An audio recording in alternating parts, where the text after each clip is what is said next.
மைதா அப்பம் செய்ய தேவையான பொருட்கள் என்னென்னு பார்க்கலாம். மைதா 1 கப்பு, ஜீனி 1/2 கப்பு. இதை மிக்சியில் பொடி பண்ணி வச்சுருக்கேன்.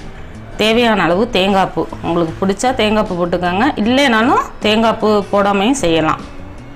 தேவையான அளவு சோடா மாவு, தேவையான அளவு உப்பு, ஏலக்காய் பொடி பண்ணி வச்சுருக்கேன், தேவையான அளவு எண்ணெய். வாங்க மைதா அப்பம் எப்படி செய்யலாங்கிறத பார்க்கலாம். ஒரு கிண்ணத்தில் மைதாவை போட்டுக்கலாம். அப்புறம் ஜீனி,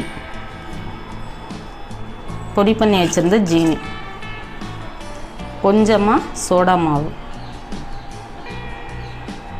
கொஞ்சமாக உப்பு, ஏலக்காய் பொடி. இதெல்லாம் ஒரு ஸ்பூனில் நல்லா கிளறி விட்டுக்கலாம்.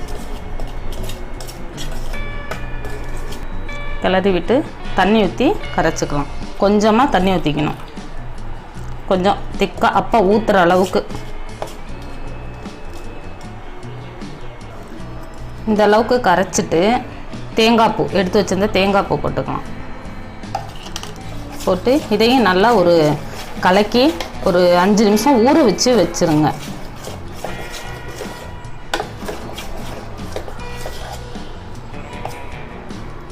இந்த அளவு பதம் இருந்தால் போதும்.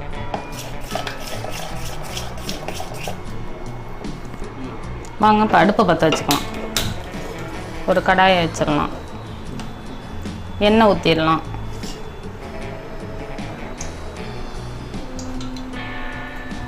இந்த பதத்துக்கு மாவு தயாராக இருக்கும். நல்லா அப்படி மேலே எலும்பி வேணும் ஊற்றின உடனேயுமே.